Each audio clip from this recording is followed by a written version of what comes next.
तो देखिए atomic structure में हम लोगों को सिर्फ इतने टॉपिक्स पर ध्यान देना है। इसके बाहर से नीट में एक भी क्वेश्चन, पिछले 20 सालों के ट्रेंड में एक भी क्वेश्चन नहीं आए हैं, ठीक है। सिर्फ इतना पढ़ने से एटॉमिक स्ट्रक्चर में आप लोगों के सारे के सारे कॉन्सेप्ट्स क्लियर हो जाएंगे और आप लोगों का क्वेश्चन इस पे से बनने लगेगा। देखो एटॉमिक स्ट्रक्चर में सबसे पहले हम लोग कुछ इंपॉर्टेंट टॉपिक्स के बारे में बात करेंगे, जिसमें हम लोग आइसो इलेक्ट्रिक, आइसोटॉपिक और सबसे ज़्यादा इंपॉर्टेंट इसमें आइसो इलेक्ट्रिक स्पीसीज से क्वेश्चन आता है, ठीक है। तो इसके बारे में हम लोग इसमें डिस्कस करेंगे। उसके बाद हम लोग मैक्सवेल वेव थ्योरी के बारे में पढ़ेंगे, ठीक है। उसके बाद हम लोग इलेक्ट्रोमैग्नेटिक स्पेक्ट्रम और फिर उसके बाद इसी तरीके से करते करते हम लोग क्वांटम नंबर तक पढ़ेंगे और अबाउ प्रिंसिपल तक। तो शुरू करते हैं। सबसे पहले हम लोग इंपॉर्टेंट पॉइंट्स के बारे में एटॉमिक स्ट्रक्चर में सबसे पहले पढ़ते हैं। देखो सबसे पहले इंपॉर्टेंट पॉइंट है, सबसे पहले ये हम लोग ये पढ़ेंगे कि आइसोबार्स क्या होते हैं, फिर आइसोटॉप्स क्या होते हैं, आइसोटोन्स क्या होते हैं और सबसे इंपॉर्टेंट है आइसो इलेक्ट्रिक स्पीसीज क्या होते हैं, ठीक है। तो आइसोबार क्या होता है, जिसमें जो मास नंबर होता है वो सेम होता है और एटॉमिक नंबर डिफरेंट होता है, उसको हम लोग आइसोबार कहेंगे, ठीक है। तो बार से याद रखे रहना कि जैसे बार है तो भारी, मतलब कि सेम मास नंबर, ठीक है। तो मास इसमें सेम होना चाहिए और एटॉमिक नंबर डिफरेंट। आइसोटॉप देखो इसमें टी है तो ये एटॉमिक, ठीक है। तो आइसो मतलब आइसो का मतलब होता है सेम, ठीक है। तो आइसोटॉप्स मतलब कि एटॉमिक नंबर, ठीक है। टॉप टी से आ रहा है ना, तो आइसोटॉप्स ये समझ लेना कि सेम एटॉमिक नंबर, आइसोबार से समझ लेना सेम मास नंबर, ठीक है। तो अब आता है आइसोटोन्स, ठीक है। तो इसको पढ़ने की कोई खास जरूरत नहीं है। देखो सबसे इंपॉर्टेंट ये है आइसो इलेक्ट्रिक क्या होता है, different element contain different number of electron, ठीक। जैसे कि मान लो कोई भी एक एलिमेंट है ना, हाइड्रोजन है, ऑक्सीजन है, तो ये सब अलग अलग जो एलिमेंट्स हैं इसमें इन सब में जो नंबर ऑफ इलेक्ट्रॉन्स हैं वो अलग अलग होते हैं, उसी को कहते हैं आइसो इलेक्ट्रिक, ठीक है। Different elements contain same number of electron, यानी कि जैसे कि मान लो हाइड्रोजन है, ऑक्सीजन है, ठीक, या उसका कंपैरिजन नहीं। जैसे कि मान लो कि कोई दो एलिमेंट है ना, उसमें एक इलेक्ट्रॉन की कमी है किसी एक एलिमेंट में, ठीक है। तो अब वो एक इलेक्ट्रॉन जब वो किसी को डोनेट कर देगा, ठीक है। जैसे कि मान लो ये दो एलिमेंट्स है ना, इसके पास 10 इलेक्ट्रॉन है, इसके पास 11 इलेक्ट्रॉन है। अगर इसने किसी एक इलेक्ट्रॉन को अगर किसी को डोनेट कर दिया तो इसके पास 10 दोनों के पास इलेक्ट्रॉन हो गए। तो अब ये दोनों के दोनों आइसो इलेक्ट्रिक स्पीसीज हो गए, यानी कि different element contain same number of electrons. अब देखो आइसो इलेक्ट्रिक स्पीसीज से प्रीवियस ईयर में आए हुए क्वेश्चन, देखो ये 2014 में आया हुआ है। Be+2 is isoelectric with which of the following ion, इन सब में से Be+2 किसका आइसो इलेक्ट्रिक स्पीसीज है, ठीक है। तो हम लोग जानते हैं कि Be+2, ठीक है, इसका मतलब क्या है कि Be में कितने इलेक्ट्रॉन होते हैं, 4 इलेक्ट्रॉन, और 2 इलेक्ट्रॉन इसने डोनेट कर दिया, तो यानी कि अभी इसमें बचे हैं 2 इलेक्ट्रॉन, ठीक। इसमें 2 इलेक्ट्रॉन बचे हैं। अब इसमें देखो कि किसमें 2 इलेक्ट्रॉन होंगे। देखो सोडियम जो होता है उसमें 11 होते हैं, एक डोनेट कर दिया तो 10 हो जाते हैं, ये नहीं होगा। लिथियम जो होता है इसमें 3 इलेक्ट्रॉन होते हैं, ठीक है। और प्लस है तो प्लस का मतलब एक डोनेट कर दिया। देखो माइनस का मतलब होता है एक, अगर 1 माइनस है तो एक गेन किया है, और अगर -2 है तो यानी कि 2 ठो गेन किया है, और अगर प्लस है तो यानी कि उसने डोनेट कर दिया है, ठीक है। तो अगर उसने डोनेट कर दिया है तो लिथियम में 3 होते हैं और प्लस है एक डोनेट कर दिया, तो इसके पास हुए कितने, 2 इलेक्ट्रॉन। तो ये आइसो इलेक्ट्रिक है Be+2 के साथ। नेक्स्ट क्वेश्चन पे आगे बढ़ते। अब देखो अब इसमें जैसे कि 2000 में आया हुआ क्वेश्चन है कि आइसो इलेक्ट्रिक स्पीसीज आर, तो इसके 4 ऑप्शन है, तो हम एक ही ऑप्शन को बस उठाए हैं और उसमें हम सिर्फ ये सिखाएंगे कि कैसे आइसो इलेक्ट्रिक स्पीसीज निकाला जाता है, ठीक है। तो इसके 4 ऑप्शन से एक ऑप्शन जो सही है उसको निकाल दिए। तो अब ये देखेंगे कि ये सब आइसो इलेक्ट्रिक स्पीसीज कैसे हैं। तो देखो CO, ठीक है, तो C में कितने इलेक्ट्रॉन होते हैं, ठीक है। तो कार्बन में कितने इलेक्ट्रॉन होते हैं, कार्बन में होते हैं 12 और प्लस ऑक्सीजन में होते हैं 8, तो 12 + 8।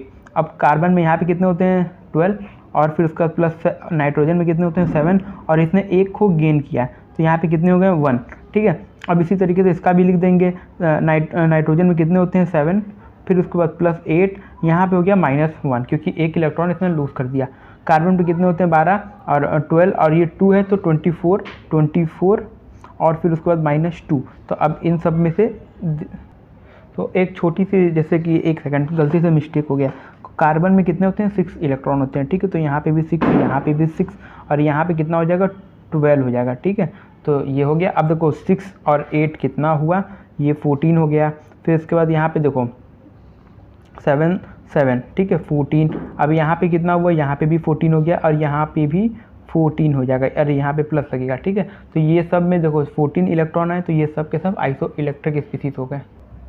अब देखो इसमें क्या कहा है, ions that is isoelectric with CO, ठीक है। तो अब इसमें कितने इलेक्ट्रॉन होते हैं, कार्बन में होते हैं 6 प्लस और यहाँ पे ऑक्सीजन में 8, तो यहाँ पे कितने हुए 14 इलेक्ट्रॉन। अब इसमें देखो 14 इलेक्ट्रॉन किसमें होंगे, तो देखो यहाँ पे 6 और फिर उसके बाद ये 7, ठीक है 6 + 7 और +1 क्योंकि इसमें -1 चार्ज है, तो इसमें 14 इलेक्ट्रॉन होंगे, तो ये ऑप्शन ठीक सही करेंगे।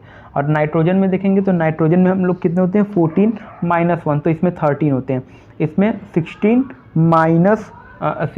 + 2 होगा, ठीक है 16 + 2 तो यहाँ पे 18 हो जाएंगे, यहाँ पे 14 + 1 तो यहाँ पे हो जाएंगे 15, तो इसका आइसो इलेक्ट्रिक Cn- होगा। अब देखो इसमें कह रहा है 1994 में आया वो question, which of the following is not iso electric with O-2, ठीक है। तो ऑक्सीजन में कितने इलेक्ट्रॉन होते हैं 8 - 2 है, तो यानी कि इसमें हो जाएगा 10 इलेक्ट्रॉन। तब इसमें देखो और बताओ कि किसमें 10 इलेक्ट्रॉन नहीं होंगे, ठीक है। तो देखो सबसे पहले हम लोग देखेंगे T, तो देखो ये जो थैलियम होता है इसमें होते हैं 80 इलेक्ट्रॉन, तो ये तो कतई नहीं होगा, ठीक है। अब उसके बाद देखो Na जो होता है इसमें, अरे इसमें तो नॉट ही पूछा है ना, तो इसमें 80 होता है, एक छोड़ेगा तो इसमें 79 होगा, तो यही होगा। Na में होते हैं 11 और इसने एक लूज़ कर दिया तो इसमें भी हो जाएंगे 10। F में होते हैं 9, इसने 1 गेन किया तो इसमें हो जाएंगे 10। अब नाइट्रोजन है, नाइट्रोजन में होते हैं 7 और इसमें 3 ठो अगर गेन कर लेगा तो ये हो जाएगा 10, तो इसका ऑप्शन नंबर 1 टिक करेंगे और आगे बढ़ेंगे। तो एटॉमिक स्ट्रक्चर में हम लोगों ने इम्पॉर्टेंट पॉइंट्स जो थे उसके बारे में हम लोगों ने पढ़ लिया। अब बारी है मैक्सवेल वेव थ्योरी के बारे में। अब देखो मैक्सवेल वेव थ्योरी ने क्या कहा, जैसे कि मान लो तुम हो या तुम्हारी सराउंडिंग्स की कोई भी चीज़ है, हर वो चीज़ मतलब कि हर एक चीज़ जो मैटर से बनी हुई है वो किसी न किसी तरीके से एनर्जी को इमिट करती रहती है, वो भी वेव के फॉर्म में, ठीक है। तो यही बात मैक्सवेल वेव थ्योरी में बताई गई है। Energy is emitted continuously bye substance in the form of waves, ठीक है। अब देखो सी ये जो होती है ये स्पीड ऑफ लाइट होती है और ये म्यू होती है उसकी फ्रीक्वेंसी, और लैम्डा जो होता है वो उसका लाइट का वेवलेंथ होता है, ठीक है। इसको बहुत इंपॉर्टेंट ये फॉर्मूला, इसे याद रख लेना, C = μ, ठीक है, C = μ।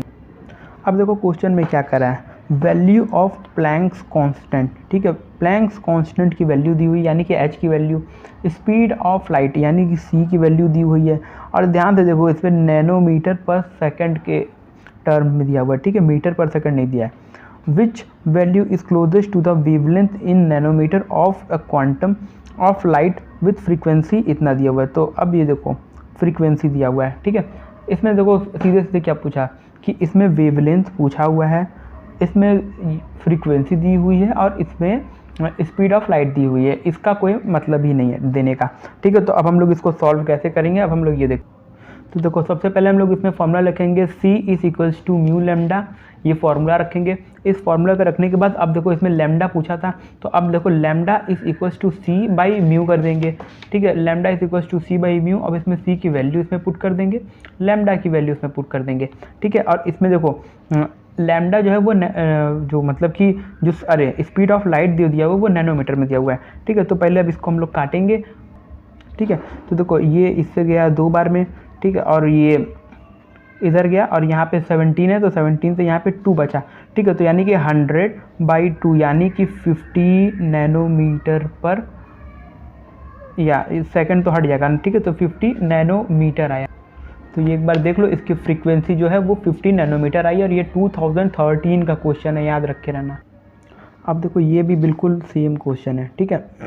इसमें देखो प्लैंक्स कांस्टेंट h की वैल्यू दी हुई है, स्पीड ऑफ लाइट दिया हुआ है c की वैल्यू, और इसमें भी वेवलेंथ पूछा हुआ है नैनोमीटर में मतलब कि ये वेवलेंथ पूछा हुआ है, और इसमें स्पीड मतलब इसमें जो फ्रीक्वेंसी ये दिया हुआ है, ठीक है। तो अब इसको कैसे सॉल्व करते हैं, सबसे पहले तो फॉर्मूला लिखोगे C = μ, ठीक। अब इसमें पूछा क्या है, वेवलेंथ पूछा है, तो वेवलेंथ = C/μ कर दो।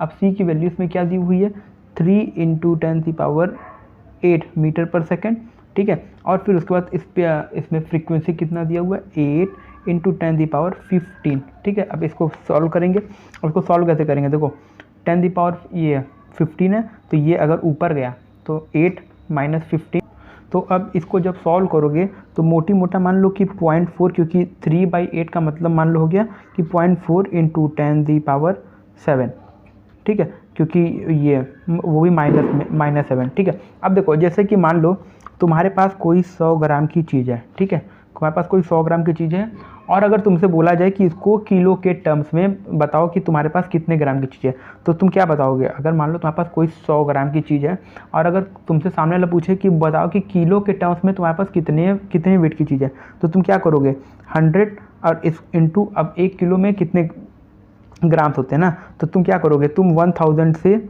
इसको मल्टीप्लाई करोगे, ठीक है।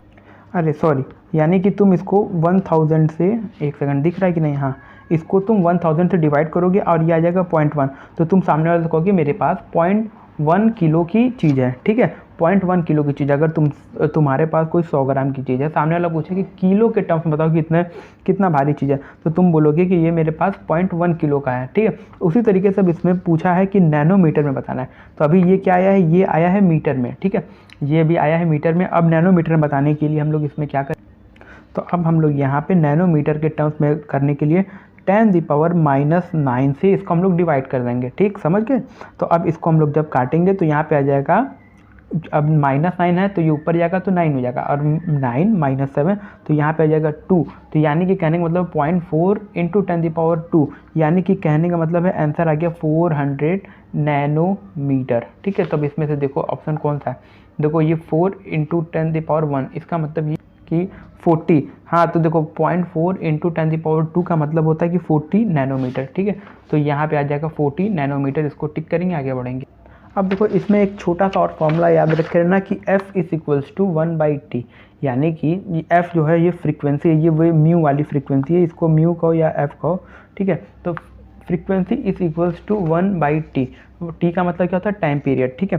तो ये फॉर्मूला याद रखे रहना कि फ्रीक्वेंसी जो होती है वो टाइम पीरियड के इन्वर्सली प्रोपोर्शनल होती है। क्वेश्चन कहा गया देखो प्रीवियस ईयर नहीं, लेकिन कॉन्सेप्ट के लिए, what is the frequency of light, frequency पूछा हुआ है और जिसका टाइम पीरियड इतना दिया हुआ है, ठीक है। तो फ्रीक्वेंसी = 1/T, अब 1/T यानी कि 1 अब टाइम पीरियड, ठीक है, टाइम पीरियड कितना दिया हुआ है, 2 इंटू 10⁻⁻10, ठीक है। बस इसको अब सॉल्व करेंगे, अब इसको सॉल्व करेंगे, 1/2 कितना हो गया, 5 अरे मतलब 0.5 इंटू 10⁻10, तो ये हो गया 5 इंटू 10⁻9 सेकेंड इनवर्स, ठीक है। इसको टिक करेंगे, आगे बढ़ेंगे। तो यार अब मैक्सवेल थ्योरी, वेव थ्योरी को भी हम लोगों ने पूरा तो नहीं, लेकिन देखो उतना ही हम लोग पढ़ रहे हैं जितना कि प्रीवियस ईयर क्वेश्चन में आया हुआ है, ठीक है। जितना नीट में आता है उसके बाहर आता भी नहीं है। अब हम लोग पढ़ने वाले इलेक्ट्रोमैग्नेटिक स्पेक्ट्रम के बारे में। तो देखो यार इलेक्ट्रोमैग्नेटिक स्पेक्ट्रम में बस इतना ही पढ़ना है कि जैसे तुम लोगों को नाम से ही लग रहा होगा कि इलेक्ट्रोमैग्नेटिक स्पेक्ट्रम, यानी कि अलग अलग रेस की बात की हुई है कि हर एक रेस का अपना एक वेवलेंथ होता है, ठीक है। और जैसे कि गामा रेज है ना, तो इसका वेवलेंथ जो है वो सबसे कम है, ठीक है। सबसे ज़्यादा वेवलेंथ किसका है, इंफ्रारेड का, ठीक है। तो देखो वेवलेंथ जब बढ़ेगा तो एनर्जी घटेगा, अभी आगे हम लोग इसके फार्मूला पे भी डिस्कस करेंगे वेवलेंथ और एनर्जी के बीच का, तो उससे पता चल जाएगा कि क्यों जब वेवलेंथ बढ़ता है तो एनर्जी घटता है, ठीक है। तो इसमें बताया जा सकता है कि जो गामा रेज होती है उसकी वेवलेंथ जो होती है वो सबसे कम होती है, और इसकी एनर्जी जो होती है वो सबसे ज़्यादा होती है। इंफ्रारेड की एनर्जी जो होती है वो सबसे कम होती है और वेवलेंथ इसका सबसे ज़्यादा होता है, ये बात याद रख के रहना, ठीक है। और इसका ट्रेंड भी याद रख के रहना थोड़ा सा कि गामा रेज है, फिर एक्स रेज, फिर यूवी रेज है, फिर उसका विजिबल और इंफ्रारेड, ठीक है। तो यूवी रेज जो होता है वो इन सब के बीच में आता है। देखो कुछ खास इंपॉर्टेंट नहीं था, अब इस टॉपिक को पढ़ते हैं, ये थोड़ा इंपॉर्टेंट टॉपिक है ना। तो ये है प्लैंक्स क्वांटम थ्योरी, ठीक है। इसका दो फार्मूला है, E = NH/μ।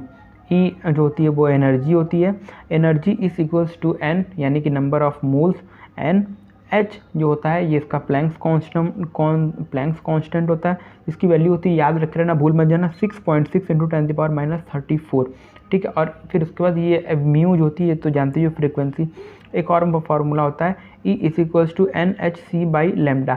देखो इस ये फार्मूला कैसे है, देखो जैसे म्यू होता है, देखो हम लोग पढ़ चुके हैं कि C is equals to mu lambda, ठीक है। तो mu is equals to C by lambda, तो यहाँ पे C बाई लेमडा आ गया, ठीक है। तो E is equals to NHC by lambda. जब क्वेश्चन में एनर्जी पूछे और उसमें फ्रीक्वेंसी दिया हुआ तो ये फार्मूला लगेगा, जब क्वेश्चन में वेवलेंथ दिया और एनर्जी पूछेगा तो ये फार्मूला लगेगा, याद रखे रहे। अब देखो यार, इस पर सब पे टिक लगा हुआ है क्योंकि हम इसको पहले सॉल्व किए थे और वीडियो बना चुके थे, तो वीडियो नहीं मतलब कि किसी कारण से अपलोड हो पाया, तो अभी दोबारा वीडियो बना रहे हैं। तो सबसे पहले से मतलब कि पहले से ही सब पे टिक था, तो अब सब पे चारों पे टिक कर दिए, ठीक है। देखो क्वेश्चन क्या पूछा हुआ है, calculate the energy in joule, energy बताओ, ठीक है। तो सबसे पहले हम लोग यहाँ लिख लेते हैं कि एनर्जी पूछा हुआ है, ठीक है। और उसके बाद क्या है कि स्पीड ऑफ वेवलेंथ दिया हुआ है, ठीक है। वेवलेंथ जो है वो 45 नैनोमीटर दिया हुआ है, याद रखे रहना नैनोमीटर में।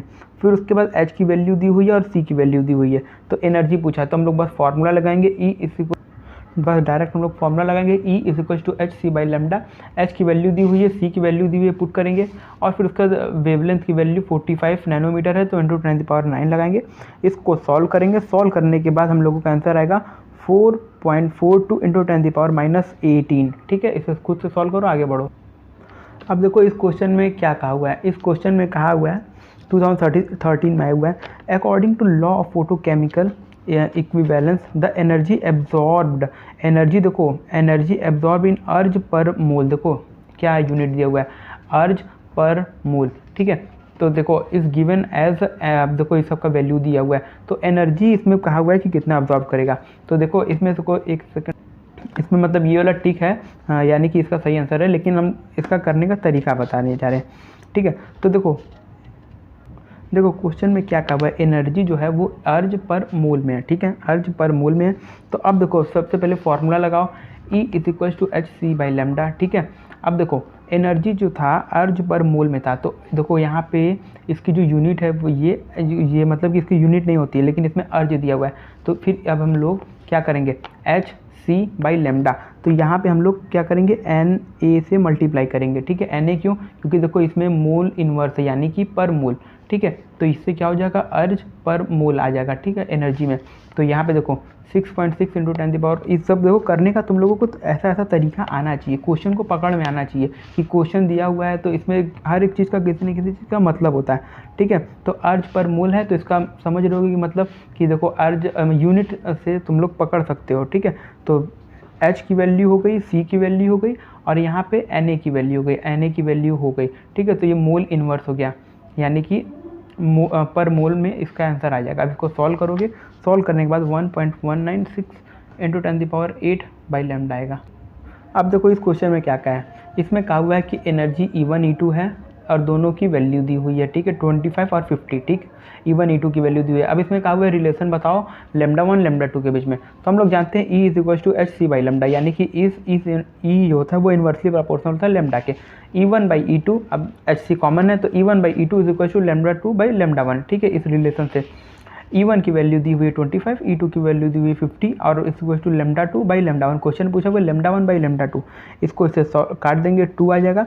तो देखो λ2 बाई λ1 इज इक्वल टू 1/2, लेकिन क्वेश्चन में कहा हुआ है कि λ1 इस इक्वल λ1 और λ2 के बीच का रिलेशन बताओ, तो λ1 इधर गया और ये 2 इधर आ गया, तो λ1 is equal to 2 times of λ2, ठीक है। इस पर टिक कर दो और आगे बढ़ जाओ।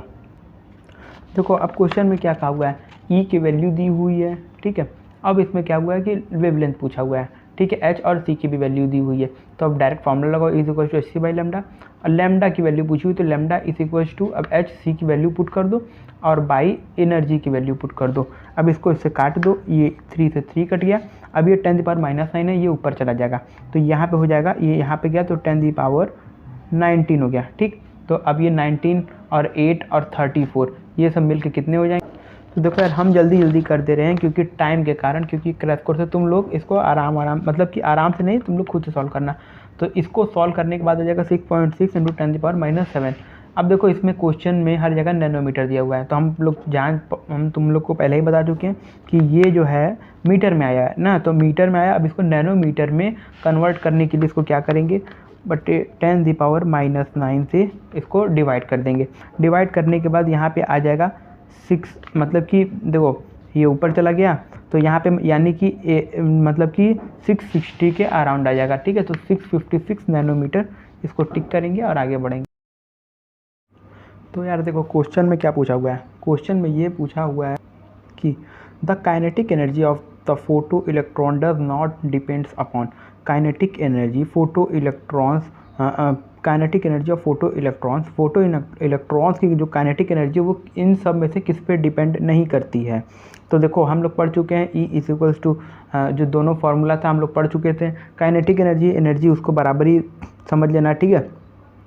तो वो किस पे डिपेंड नहीं करती है। तो पहले हम लोग दोनों फार्मूला, तो इसके दोनों फार्मूला E=nhc/λ, E=nh μ, ठीक है। तो देखो इंटेंसिटी ऑफ इंसिडेंट लाइट यानी कि इंसिडेंट रेडिएशन की जो इंटेंसिटी उसके ऊपर डिपेंड करती है या नहीं। तो इसमें कहीं भी इंटेंसिटी तो नहीं है, तो इस पर ही डिपेंड नहीं करती है, ठीक।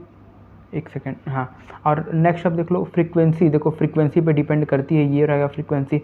वेवलेंथ पे भी डिपेंड करती है, ठीक है। और wave number of incidence radiation यानी कि n, यानी कि समझ रहे हो n जो होता है वो वेव नंबर होता है, उस पर भी डिपेंड करती है। तो इंटेंसिटी ऑफ इंसिडेंट रेडिएशन पर नहीं डिपेंड करती। अब देखो ये भी प्रीवियस ईयर क्वेश्चन नहीं लेकिन प्रैक्टिस के लिए इंपॉर्टेंट है। द कैरेक्टरिस्टिक नॉट एक सेकंड, हाँ, the characteristic not associated with Planck's theory, यानी कि इसमें से कौन सा कैरेक्टर है जो प्लैंक्स थ्योरी पे एसोसिएटेड नहीं है, ठीक है। तो देखो radiation energy is neither emitted nor absorbed, ठीक है। तो ये प्लैंक का ये कोई थ्योरी तो था ही नहीं, ठीक है। और फिर उसके बाद देखो नेक्स्ट देखो, तो इसी पे टिक कर देंगे हम लोग। और उसके बाद देखो radiation are associated with energy, हाँ, तो रेडिएशन जो होता है वो एनर्जी से तो एसोसिएटेड ही होता है, क्योंकि एनर्जी का ही उसमें उन्होंने फार्मूला दिया हुआ था। The magnitude of energy associated with quantum is proportional to frequency, हाँ, तो वो फ्रीक्वेंसी के डायरेक्टली प्रोपोर्शनल होता है। यहाँ पे हम लोग देख चुके हैं, ये देखो फ्रीक्वेंसी के प्रोपोर्शनल। अब देखो ये दोनों क्वेश्चन जो है, एक सेकेंड, तो देखो बस यही दोनों फार्मूले को यूज़ करना है और ये दोनों क्वेश्चन जो है वो खुद से तुम लोग सॉल्व करो, ठीक है। और यहाँ पे देखो थोड़ा सा यूनिट को बस ध्यान में रखे रहना, ठीक है। बस अब खुद से सॉल्व करना। तो देखो यार अभी तक हम लोगों ने इलेक्ट्रोमैग्नेटिक स्पेक्ट्रम और प्लैंक क्वांटम थ्योरी भी पढ़ लिया, ठीक। अब बारी है हम लोगों की फोटो इलेक्ट्रिक इफेक्ट के पढ़ने की बारी है।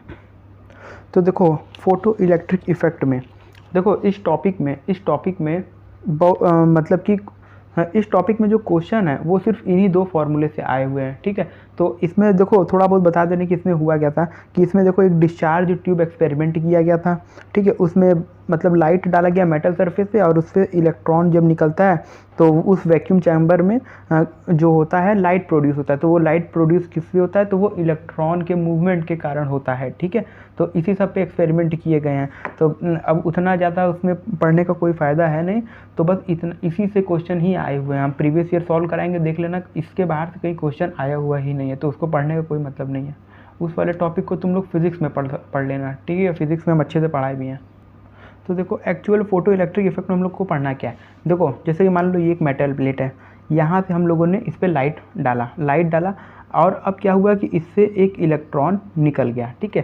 तो देखो इलेक्ट्रॉन को निकालने के लिए जो मिनिमम वेवलेंथ की लाइट चाहिए उसे हम लोग कहते हैं थ्रेशोल्ड वेवलेंथ, ठीक है। और जो मिनिमम फ्रीक्वेंसी होती है उसे हम लोग कहते हैं थ्रेशोल्ड फ्रीक्वेंसी, ठीक है। तो ये जो है म्यू नॉट, ये होती है थ्रेशोल्ड फ्रीक्वेंसी, यानी कि minimum frequency required to eject electron, ठीक है। तो ये होती है थ्रेशोल्ड फ्रीक्वेंसी। मान लो कि इसको हम लोगों ने मतलब कि फ्रीक्वेंसी दी, ठीक है। और अब क्या है कि इलेक्ट्रॉन निकल गया, ठीक है। अगर उसमें एनर्जी बच रही है, या जैसे कि मान लो अगर हम लोगों ने ज़्यादा एनर्जी से इलेक्ट्रॉन दे दिया, तो अब उसमें जो एनर्जी अगर बचेगी तो वो काइनेटिक एनर्जी के फॉर्म में निकलेगी, यानी कि इलेक्ट्रॉन के इजेक्शन में हेल्प करेगी।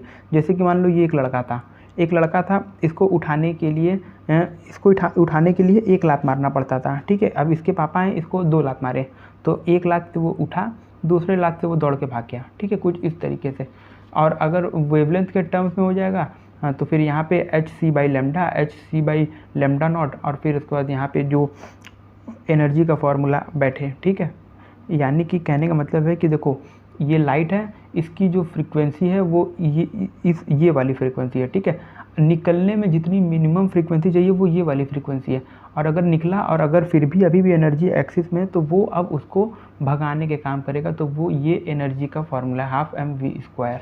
और ये देखो वर्क फंक्शन, यानी कि वर्क फंक्शन का मतलब होता है minimum energy required to eject electron, ठीक है। तो h/μ0 यानी कि देखो थ्रेशोल्ड फ्रीक्वेंसी, मतलब कि threshold frequency is equals to work function minus minimum energy required to eject electron, ठीक है। समझ गए तुम लोग इस फॉर्मूले का मॉडिफिकेशन, इसमें कुछ किया नहीं गया है, बस इसी फॉर्मूले को पलट दिया गया, ठीक है। इसी को हम लोग वर्क फंक्शन कहते हैं।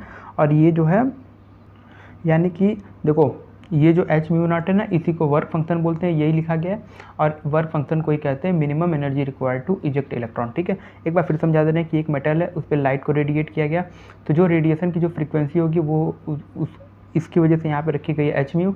और अगर फ्रीक्वेंसी अगर जितनी मतलब कि उसको इलेक्ट्रॉन निकालने के लिए मांगी जा रही है उसके बराबर होगी, तो h/μ = h/μ0 हो जाएगी। अगर एक्सिस में होगी तो h/μ = h/μ0 + 12mv² होगी।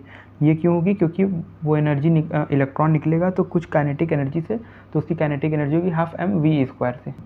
अब देखो इस टॉपिक से प्रीवियस ईयर में तो कोई क्वेश्चन दिखा नहीं है, तो लेकिन बहुत इंपॉर्टेंट टॉपिक है, तो प्रैक्टिस के लिए क्वेश्चन कुछ कर लेते हैं। The threshold frequency for a metal, देखो थ्रेशोल्ड फ्रीक्वेंसी दी हुई है। अब इसमें कहा एक मेटल की, तो अब इसमें कहा गया है what is the kinetic energy of an electron emitted having frequency इतना। देखो एक मेटल है जिसपे इस फ्रीक्वेंसी को डाला जा रहा है ना, और उसको मतलब इलेक्ट्रॉन को निकालने के लिए जो फ्रीक्वेंसी चाहिए वो इतनी है। तो अब देखो ये ज़्यादा है, मतलब ज़्यादा फ्रीक्वेंसी डाला जा रहा है जितना मांग रहा है, तो अब जो ज़्यादा है जो बचेगा उससे वो काइनेटिक एनर्जी में कन्वर्ट हो जाएगा। तो इसमें कहा कि what is the kinetic energy of electron emitted. तो देखो सबसे पहले इस क्वेश्चन में थ्रेशोल्ड फ्रीक्वेंसी दी हुई है इतनी, ठीक। और इसमें जो फ्रीक्वेंसी मतलब कि डाली जा रही है वो ये वाली फ्रीक्वेंसी दी हुई है, ठीक। अब इसमें काइनेटिक एनर्जी पूछा हुआ है, तो उसमें फार्मूला पुट करेंगे हम लोग। फार्मूला लगाएंगे h/μ = h/μ0 plus kinetic energy. ये फ्रीक्वेंसी डाली जा रही है, ये फ्रीक्वेंसी रिक्वायर्ड है इजेक्ट इलेक्ट्रॉन के लिए। और अगर मतलब कि ज़्यादा फ्रीक्वेंसी या ज़्यादा एनर्जी डाली जा रही है तो वो एनर्जी काइनेटिक एनर्जी के रूप में बाहर निकलेगी, ठीक। तो इसमें काइनेटिक एनर्जी ही पूछी हुई है। तो अब फिर से उसके बाद चला देंगे काइनेटिक एनर्जी = h/μ - h/μ0, ठीक। अब इसमें इसकी वैल्यूज़ को मतलब इसको थोड़ा सा मॉडिफाइड करके अब h की वैल्यू जानते होगी 6.6 × 10⁻34, और फिर उसके बाद म्यू की वैल्यू ये वाली माइनस ये वाली वैल्यू को पुट करेंगे। पुट करने के बाद कुछ इस तरीके का आएगा। इसके बाद देखो 6.6 और यहाँ पे देखो 10⁻15, और इसको सॉल्व करोगे तो इसके अंदर बचेगा 2 × 10⁻14, ठीक। और फिर यहाँ पे 6.6 × 10⁻34 और 14 कटेगा तो यहाँ पे 20 आ जाएगा, और ये 2 से यहाँ पे जाएगा, तो इसका आंसर 1.3 × 10⁻19 जूल। अब देखो इस क्वेश्चन में क्या करा है, pick out incorrect statement about photo electric effect. Photo electric effect में कौन सा इनकरेक्ट स्टेटमेंट है? The electrons are ejected from the metal surface as soon as the beam of light strike. यानी कि देखो जब लाइट इस पर स्ट्राइक करता है मेटल पे, तो तुरंत ही उससे मेटल क्या होता है कि इलेक्ट्रॉन से मतलब इलेक्ट्रॉन जो होता है वो मेटल से वो इजेक्ट हो जाता है। ये सही बात है, बिल्कुल इनकरेक्ट स्टेटमेंट पूछा हुआ है, तो ये तो सही है। The number of electron ejected is proportional to brightness and frequency of light. नहीं, देखो नंबर ऑफ इलेक्ट्रॉन जो इजेक्ट हो रहा है वो फ्रीक्वेंसी के प्रोपोर्शनल होता है। फ्रीक्वेंसी बढ़ाओगे क्योंकि देखो E is equals to Nhμ, यानी कि फ्रीक्वेंसी के प्रोपोर्शनल होता है ना, लेकिन ब्राइटनेस के प्रोपोर्शनल नहीं होता, इसलिए सेकंड वाला जो है वो गलत है। Photo electric effect is only observe when frequency of light falling on the surface of the light then threshold frequency. देखो फोटो इलेक्ट्रिक इफेक्ट जो होता है वो सिर्फ तब ऑब्जर्व किया जाता है जब frequency of light falling on the surface is less than threshold frequency. नहीं, ये गलत बात है। इनफैक्ट मतलब कि थ्रेशोल्ड फ्रीक्वेंसी से ज़्यादा होनी चाहिए तब फोटो इलेक्ट्रिक इफेक्ट होगा, तो ये भी गलत है। तो कौन सा गलत है? B and C both are wrong. अब देखो ये प्रीवियस ईयर का नहीं है लेकिन बहुत ही स्टैंडर्ड क्वेश्चन है, ठीक है। ये टेस्ट सीरीज़ अगर कहीं का ज्वाइन करोगे तो ये क्वेश्चन इस टॉपिक से ज़रूर आता है। देखो इसमें कहा गया कि एक लाइट है ना जिसका वेवलेंथ लैम्डा है, उसको एब्जॉर्ब किया, एक मेटल ही एब्जॉर्ब किया होगा ना, is absorbed it emit 2 radiation. अब एब्जॉर्ब होने को ये 2 रेडिएशन को प्रोड्यूस कर रहा है, λ1 और λ2। तो अब रिलेशन बताना है। देखो बहुत ईजी क्वेश्चन है। सबसे पहले तो एनर्जी का फॉर्मूला होता है E=hc/λ। देखो मान लो कि E0 को मान लो E, ठीक है, ये E जो है वो एब्जॉर्ब हो रहा है और E एनर्जी और E1 और E2 के रूप में वो प्रोड्यूस कर रहा है, ठीक है। ये मेथड याद रखे रहना।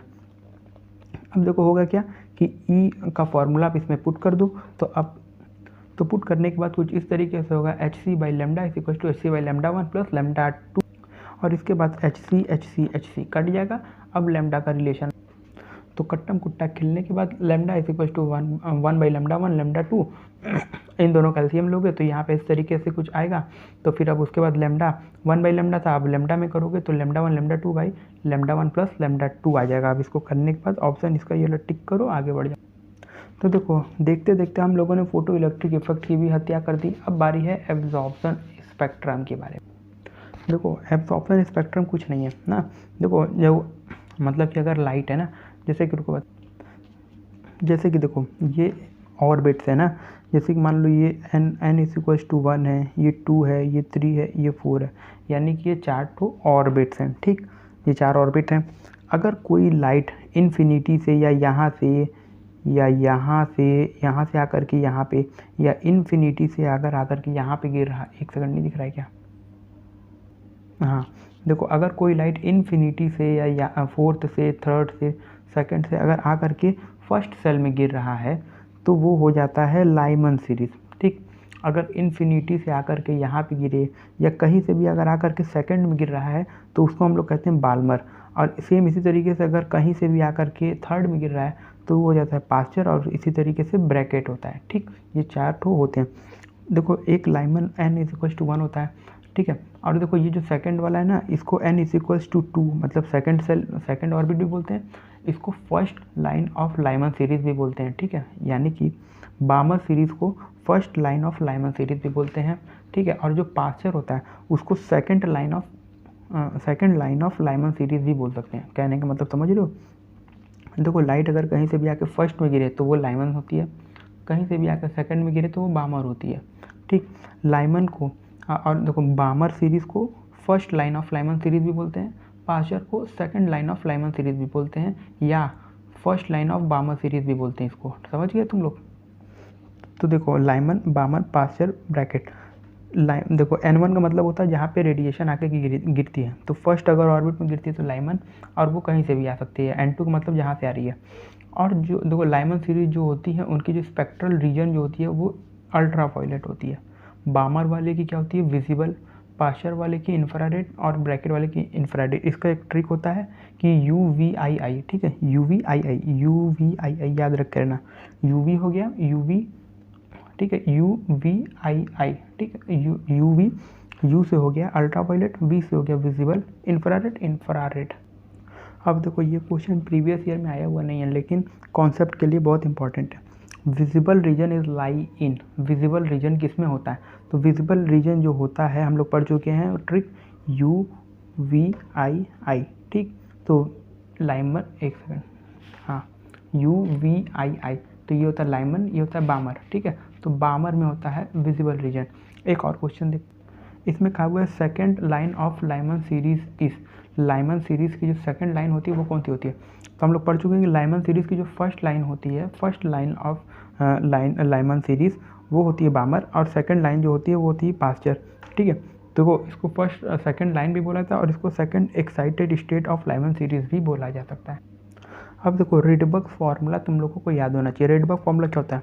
1/λ इज इक्वल्स टू 1/λ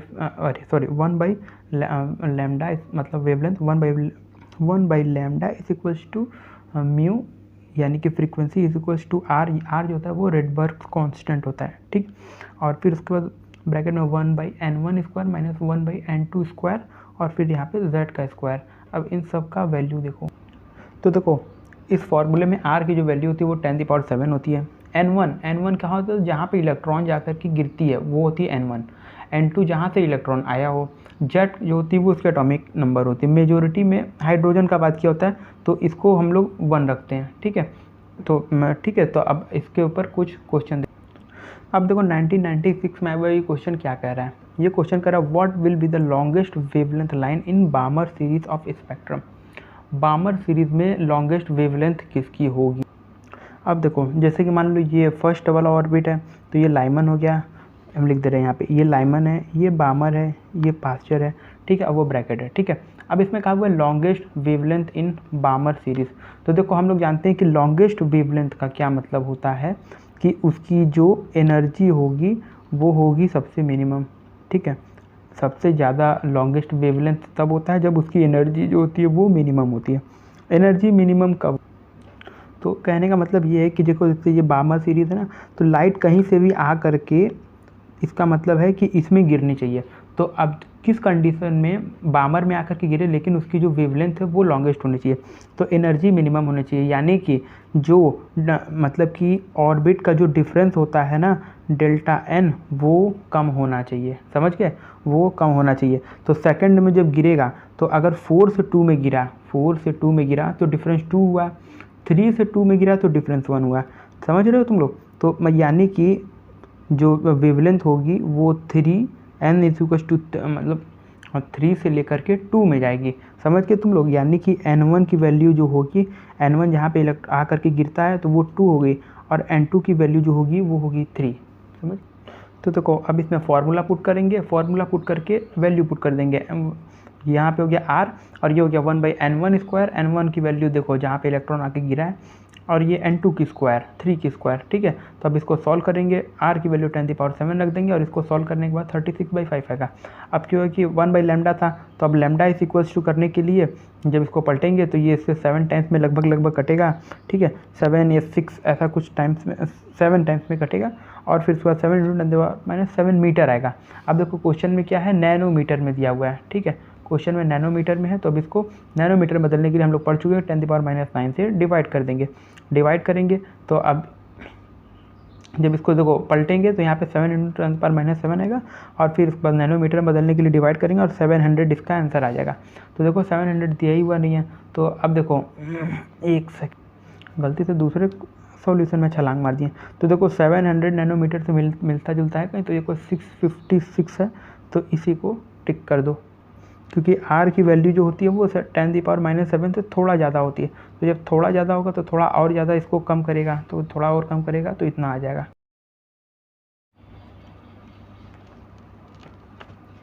हाँ, तो यार अभी तक हम लोगों ने एब्जॉर्प्शन स्पेक्ट्रम तक पढ़ लिया, ठीक।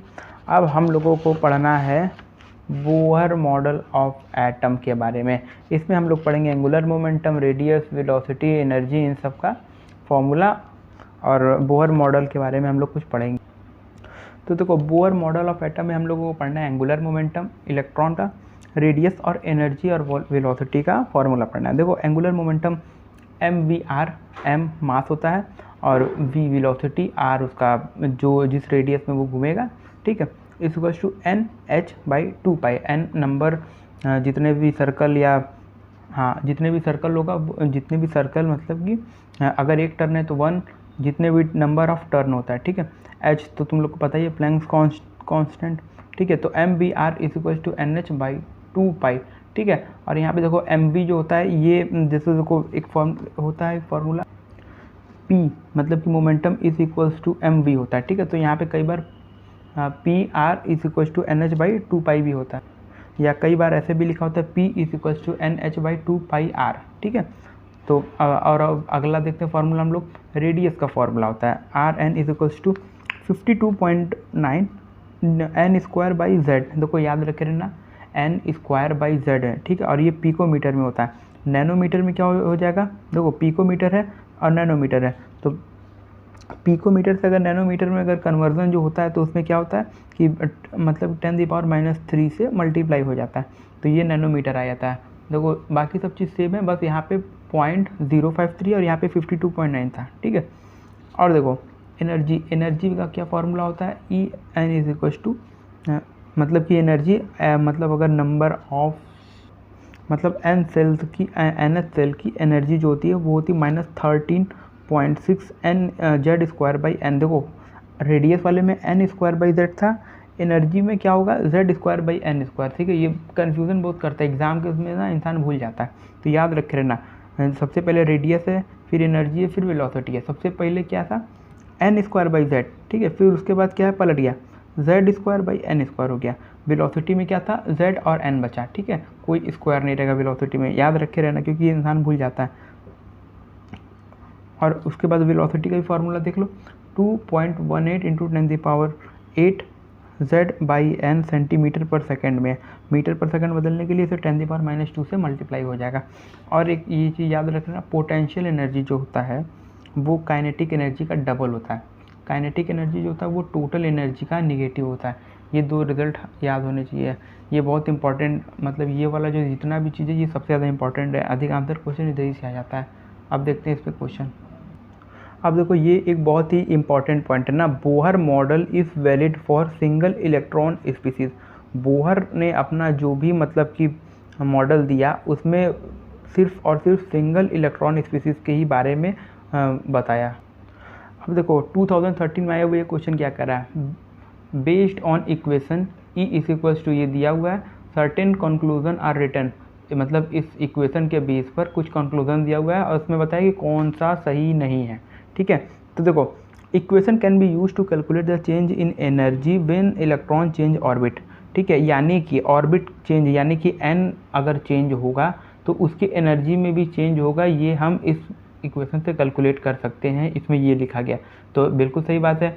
अगर एन जो चेंज होगा, दो बार एनर्जी निकालेंगे, पहले वाले एन की कंडीशन में और दूसरे वाले एन की कंडीशन में, और फिर उससे एनर्जी चेंज निकाली जा सकती है। तो ये बात बिल्कुल सही है ना। तो इसमें पूछा है कि नॉट करेक्ट, यानी कि ये तो सही है, ठीक है।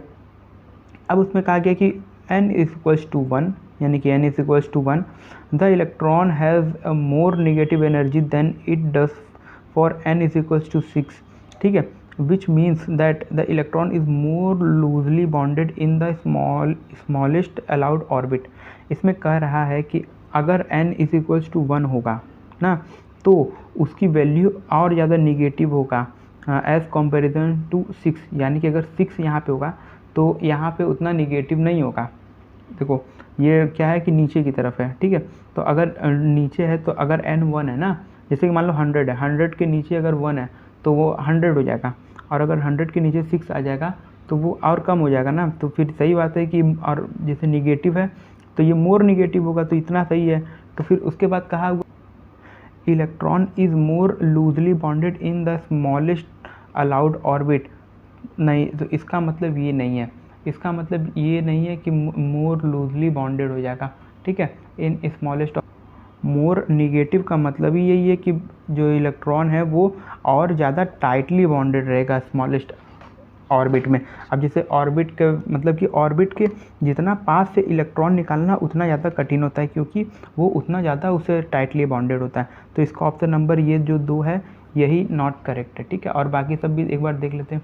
The negative sign in the equation simply mean that the energy of electron bond to the nucleus is lower than it would be if electron were in at infinite distance from the nucleus.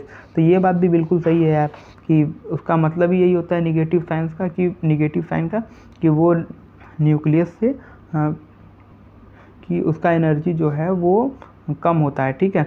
तो देख लेना आप खुद से ही पढ़ना। और फिर उसके बाद है देखो, larger the value of n, यानी कि n की वैल्यू अगर बढ़ेगी तो larger is the orbit radius, ठीक है। देखो एनर्जी का फार्मूला ये वाला है, इसी तरीके से एक रेडियस का फार्मूला होता है। तो उसमें क्या, देखो इसमें Z square by n square है, तो उसमें क्या होता है, एन स्क्वायर बाई जेड होता है। तो उसमें अगर एन की वैल्यू बढ़ेगी तो ऑर्बिट का रेडियस भी बढ़ेगा, या इसको इस तरीके से भी समझ सकते हो कि अगर देखो इस फॉर्मूले में देखो यहाँ पे कंक्लूजन हम लोग पढ़ चुके हैं कि अगर एन की वैल्यू और ज़्यादा बढ़ेगी, ठीक है, एन की वैल्यू और ज़्यादा बढ़ेगी तो ये निगेटिव जो होगा वो कम होगा, तो उसको टाइटली बॉन्ड करना मतलब कि उसको टाइटली बॉन्ड करने की जो एनर्जी होगी वो कम हो जाएगी। जब एनर्जी कम हो जाएगी तो इलेक्ट्रॉन जो होगा वो और दूर, मतलब और दूर जाएगा, तो ऑर्बिट उसका बढ़ जाएगा। समझ गए तुम लोग। अब देखो 2011 में आया क्वेश्चन, ये क्या कह रहा है, according to the Bohr theory which of the following transitions in the hydrogen atom will give rise to the least energetic photon. देखो लीस्ट एनर्जेटिक फोटॉन मतलब कि इन चारों में से कौन सा ट्रांजिशन है जिसके होने से सबसे एक लीस्ट एनर्जेटिक फोटॉन मिलेगा। तो देखो एनर्जी का हम लोग फॉर्मूला पढ़ E is equals to -13.6 Z²/n²। ठीक है, तो ये जो वाला जो टर्म मतलब कहने का देखो फॉर्मूले में एक चीज़ हम तुम लोग को बता दे रहे हैं कि ये -13.6 है, तो ये मतलब ये वाला टर्म तब लगाएंगे जब इलेक्ट्रॉन वोल्ट में पूछा होगा। अगर जूल में पूछा होगा तो यहाँ पे -13.6 जो है यहाँ पे हो जाएगा -2.18 होगा। ठीक है, ये याद रखे रहना, अभी आगे आएगा। तो देखो सीधा सीधा कहने का ये मतलब है, जैसे कि n को देखो, n जो है वो 1/n² है। ठीक है, तो एनर्जी मतलब कि अब देखो इसमें कह रहा है कि एनर्जी का चेंज किस में सबसे कम होगा, तो उसमें सबसे कम होगा जिसमें डेल्टा n स्क्वायर जो होगा वो सबसे ज़्यादा होगा। ठीक है, ये वाला टर्म जहाँ पे सबसे ज़्यादा होगा तो ये सबसे कम आ जाएगा। ठीक है, या इसको इस तरीके से भी कह सकते हो कि E is equals to 1/n1² - 1/n2² ना। तो अब इसमें वैल्यूज़ को पुट करके वैल्यू को, क्योंकि इसमें पूछा लिस्ट एनर्जेटिक फोटॉन, तो इसको मतलब कि वैल्यूज़ को जब इसमें हम लोग पुट करेंगे तो जहाँ पे जो सबसे मतलब कि जो सबसे छोटा टर्म आएगा, तो मतलब कि सबसे छोटा टर्म आया तो एनर्जी सबसे कम हो गई। ठीक है, तो अब देखो जैसे कि अब वैल्यू पुट, तो देखो जब हम लोग चारों की वैल्यूज़ में पुट कर देंगे ऑप्शन के मुताबिक तो कुछ इस तरीके का रिजल्ट आएगा। तो देखो सबसे छोटा कौन होगा, 35/36, ये फर्स्ट वाले का आएगा एनर्जी, यानी कि एनर्जी का एक रिलेशन आएगा। ठीक है, और उसके बाद सेकंड वाले का देखो 9/16 × 25, और थर्ड वाला जो है ये वाला कंडीशन, इसमें 9/25 × 36 ना, और ये तो छोड़ ही दो। तो देखो सबसे छोटा टर्म कौन आएगा, देखो ये और ये कम है ना, लेकिन यहाँ पे देखो यहाँ पे 9/25 × 36, यहाँ पे 9/25 × 16 है, तो ये वाला जो टर्म है ये सबसे छोटा होगा, ये थर्ड वाला ऑप्शन का होगा। तो ये वाला ऑप्शन हम लोग टिक करेंगे कि ये वाला जो है सबसे लीस्ट एनर्जेटिक फोटॉन देगा। अब देखो 2005 में आया हुआ एक क्वेश्चन क्या कर रहा है, energy of second Bohr orbit of hydrogen atom, यानी कि वो सेकेंड बोहर ऑर्बिट से मतलब ये है कि n इज इक्वल्स टू 2 में उसकी एनर्जी इतनी है ना, तो n इज इक्वल्स टू 4 में बोहर ऑर्बिट की एनर्जी कितनी होगी। तो बस अब बस वैल्यू को पुट फार्मूला लगाएंगे, E is equals to -13.6 Z²/n²। तो E देखो n के इन्वर्सली प्रोपोर्शनल है n² के, तो अब देखो E की वैल्यू यहाँ पे रख दो, E1/E2 is equals to n2²/n1²। देखो E1 की वैल्यू यहाँ पे दी हुई है, E2 की वैल्यू पूछी हुई है। ठीक है, और यहाँ पे ये n1 होगा। ठीक है, n1 होगा, n1 क्या दिया हुआ है सेकेंड, तो n1 स्क्वायर का हो जाएगा 2 का स्क्वायर 4, n2 में दिया हुआ है 4 ना, तो 4 का स्क्वायर हो जाएगा 16। ये इसको ये काटा 4 बार में, 4 इसको यहाँ पे काटेगा -82 किलो जूल मोल इनवर्स में। अब देखो इस 2002 में आए हुए क्वेश्चन ने क्या करा है, एक हाइड्रोजन एटम है। ठीक है, in hydrogen atom energy of first excited state, first excited state का मतलब समझ रहे हो, n इज इक्वल्स टू 2। ठीक है, फर्स्ट एक्साइटेड स्टेट का मतलब था n इज इक्वल्स टू 2, यानी कि सेकंड ऑर्बिट में जो उसकी एनर्जी है, एनर्जी मतलब टोटल एनर्जी वो इतनी है। ठीक है, तो अब इसमें पूछ रहा है कि kinetic energy of same orbit, यानी कि n इज इक्वल्स टू 2 में ही हाइड्रोजन की काइनेटिक एनर्जी कितनी होगी। तो भाइयों और बहनों, हम लोगों ने यहाँ पे पढ़ा हुआ था कि kinetic energy is equals to negative of total energy, ये बात याद रखे रहना। तो मित्रों kinetic energy is equals to इतना दिया हुआ है।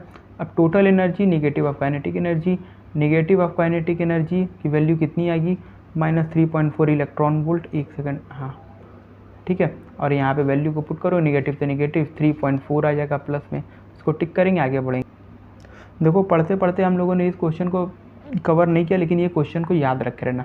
देखो 1999 में आया हुआ है, who modified Bohr theory by introducing elliptical orbit of electron path. ठीक है, बोहर मतलब अगर कहीं मान लो दे दिया कि बोहर थ्योरी को किसने मॉडिफाइड किया, तो हो जाएगा सोमरफील्ड ने। ठीक है, सोमरफील्ड याद रखे रहना। अब देखो क्वेश्चन में पूछ रहा है कि बोहर ऑर्बिट रेडियस का हाइड्रोजन का जो बोहर रेडियस है वो n इज इक्वल्स टू 1, यानी कि फर्स्ट ऑर्बिट के लिए इतना दिया हुआ है। ठीक है, अब उसमें पूछ रहा है कि radius for first excited state, यानी कि n इज इक्वल्स टू 2 के लिए रेडियस क्या होगा। तो हम लोग इसका फॉर्मूला तो भाई और बहनों रेडियस का फॉर्मूला देखो 52.9 एन स्क्वायर बाई जेड, यानी कि अभी फ़िलहाल देखो एन स्क्वायर पर फोकस करो, ठीक। तो देखो R is directly proportional to n square, तो अब फॉर्मूला लगाएंगे R one by R two is equal to n one square by n two square. R one का कितना वैल्यू है 0.53 दिया हुआ है, ये यहाँ पे पुट हो गया। आर टू की वैल्यू पूछी हुई तो इसको एक्स रख दो। एन वन की वैल्यू जो है वो 1 दिया हुआ है ना, तो 1 का स्क्वायर 1, एन टू का स्क्वायर करेंगे 4 आ जाएगा, ठीक है। तो अब 4 into 0.53 is equals to x आ जाएगा, तो x is equals to 0.53 into 4 करेंगे तो 200 के लगभग आएगा, अरे मतलब 2.12, ठीक है। तो इसको टिक कर दो और आगे बढ़े। अब देखो 1996 में वह क्वेश्चन क्या करा, बोहर मॉडल, ठीक है। In a Bohr model of atom when electron jump from n is equals to 1 to n is equals to 3, ठीक है। बोहर मॉडल में इलेक्ट्रॉन जो है n1 से n2 मतलब कि n1 से n2 गया 1 से 3, ठीक है। How much energy will be emitted और एब्जॉर्ब, तो अब इसमें मतलब कि चेंज इन एनर्जी पूछा हुआ, बस एनर्जी का फॉर्मूला लगाओ और डिफरेंस लगाओ। और देखो इसमें यूनिट सब में ERG इसमें दिया हुआ है अर्ज में ना, तो क्या करना है आंसर जो आ जाएगा उसको NA से मतलब कि डिवाइड कर देना, ठीक है। NA की वैल्यू जानते हो 6 इंटू 10⁻23। तो देखो इसमें हम लोग डायरेक्ट बस एनर्जी का फॉर्मूला लगाएंगे -1312 Z square by n square kilo joule per mole, ठीक है। ये वाला फार्मूला लगाएंगे। अब इसमें जेड और एन की वैल्यूज़ को पुट करेंगे और आंसर देखो। क्वेश्चन थोड़ा लेंदी है ना, क्वेश्चन थोड़ा लेंदी है लेकिन सॉल्व हो जाएगा। तो देखो वैल्यूज़ को यहाँ पर ऐसे पुट कर देंगे E1 और E3 की वैल्यू, ठीक है। और यहाँ पे देखो N1 अरे Z1 N1 is equal to Z2 N2, ठीक है। और इसमें N2 की वैल्यू क्या है 3 है, तो यहाँ पे वैल्यू पुट कर देंगे। अब इन दोनों का वैल्यू जो आएगा वो ये दोनों वैल्यू आ गया, ठीक है, निगेटिव साइन में। अब क्या करेंगे, दोनों एनर्जीज़ का डिफरेंस निकाल लेंगे, एनर्जी का डिफरेंस निकालेंगे तो -145 और फिर इसको माइनस करके माइनस इतना कर देंगे, ठीक है। तो इसका डिफरेंस जब निकालेंगे तो ये आएगा 1166 के अप्रॉक्स आएगा। अब देखो ये जो आया हम लोगों का जो एनर्जी डिफरेंस आया वो ये किलो जूल पर मोल में आया, तो अब इसको मोल को हटाने के लिए हम लोग क्या करेंगे, इसको Na से डिवाइड कर देंगे। तो यहाँ पे हम लोगों ने इसी को Na से डिवाइड कर दिया, तो ये अब क्या बचा रह गया, बस किलो जूल में बचा रह गया, ठीक है, किलो जूल। अब लेकिन इसमें ऑप्शन में ERG में तो देखो हम लोग एक बार हम तुम आज बता दे रहे हैं कि देखो 1 ERG का मतलब होता है, एक सेकंड, हाँ 1 ERG का मतलब होता है 10⁻7 जूल, ठीक, ये बात याद रखे रहना तुम। तो अब देखो किलो जूल है, तो किलो जूल को जूल में बदलने के लिए भी इसको 10⁻3 से भी मल्टीप्लाई करेंगे और फिर उसके बाद ERGs में बदलने के लिए इसे 10⁻7 से भी मल्टीप्लाई करेंगे, यानी कि टोटल मिला के यहाँ पे 10⁻10 से मल्टीप्लाई कर देंगे। तो जब 10⁻10 से मल्टीप्लाई करेंगे तो यहाँ पे 10⁻13 बच जाएगा और ये आ जाएगा ERGs में, ठीक है। तो 10⁻13 ERGs और 1 पर, तो ये भी देखो कहीं नहीं, देखो ये मिलता जुलता है, ठीक है, लेकिन यहाँ पे क्या 10⁻−10 है। तो अब देखो ये जो वैल्यू आई इसको 1 2 3 पॉइंट यहाँ कर देंगे तो यहाँ पे क्या बचेगा 10⁻10 बचेगा और यहाँ पे जाएगा 0.193, ठीक है। तो इसको ऑप्शन ये वाला टिक कर देना, आगे बढ़ जाना। एक बार हम फिर से समझा दे रहे हैं कि देखो कुछ है नहीं, बहुत ईजी है। सबसे पहले तो देखो इसमें जो एनर्जी का डिफरेंस जो है वो ERGs में दिया हुआ है, तो एनर्जी का फॉर्मूला लगा देंगे, ठीक है। तो अब एनर्जी दोनों का अलग अलग निकाल लेंगे n की वैल्यू रख के। अब मोल हटाने के लिए हम लोग क्या करेंगे, यहाँ पे Na से डिवाइड कर देंगे और 1 ERG में 10⁻7 जूल होता है, तो यहाँ पे किलो जूल भी है, तो 10⁻7 इंटू 10⁻3 दोनों मिलकर 10⁻10 से मल्टीप्लाई हो जाएंगे, तो इतना आंसर आ जाएगा, ठीक है। अब देखो ऑप्शन टिक कर दिए, लेकिन ये वाला जो है तुम लोगों को खुद से सॉल्व करना, बहुत ईजी है। हाइड्रोजन एटम का जो रेडियस है ग्राउंड स्टेट में यानी कि n=1 में इतना है। अब इसमें पूछा हुआ है कि रेडियस ऑफ Li+2 आयन, ठीक है, जिसका एटॉमिक नंबर 3। अब देखो यहाँ पे फंसा कहाँ देगा कि यहाँ पे जो डायरेक्ट रिलेशन जो हम लोग रखते थे, जैसे इससे पहले वाले में हम लोगों ने R में सिर्फ N का इस्तेमाल किया था, Z का नहीं ना, तो अब इसमें N और Z दोनों का इस्तेमाल होगा। क्यों? क्योंकि इसमें देखो एटॉमिक नंबर जो है उसमें भी छेड़खानी किया दूसरे वाले में, तो इसमें तुम लोगों को Z की भी वैल्यू रख देनी है और उसके बाद हाइड्रोजन रेडियस निकाल देना है। एनर्जी ऑफ, देखो 1992 आया हुआ क्वेश्चन है, energy of electron in nth Bohr orbit of hydrogen atom कितना होगा। तो हम लोग पढ़ चुके हैं 13.6 by Z square by n square electron volt में, ठीक, याद रखे रहना फॉर्मूला। अब देखो इस क्वेश्चन में क्या कहें, the spectrum of helium is expected to be similar to that.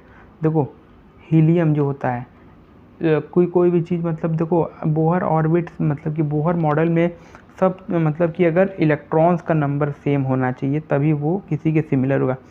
तो देखो हीलियम जो है उसमें कितने इलेक्ट्रॉन होते हैं, हाइड्रोजन हीलियम, तो इसमें 2 इलेक्ट्रॉन होते हैं। तो इसमें से ऐसा कौन सा जिसमें 2 इलेक्ट्रॉन होंगे, हाइड्रोजन में 1 इलेक्ट्रॉन होते हैं, लिथियम में 3 होते हैं, लेकिन यहाँ पे Li+ है तो 1 डोनेट कर देगा तो यहाँ पे हो जाएगा 2 इलेक्ट्रॉन, तो ये इसके सिमिलर होगा, ये नहीं होगा, ये भी नहीं होगा। अब थोड़ा सा इसको भी देख लेना कि रेडियस जो दिया हुआ है फर्स्ट ऑर्बिट की वो देखो, हाँ रेडियस जो है वो फर्स्ट ऑर्बिट के आर दिया हुआ है, तो nth orbit of hydrogen atom की क्या होगा। तो ये किस तरीके से निकलेगा, बहुत इजी है, खुद सॉल्व करना।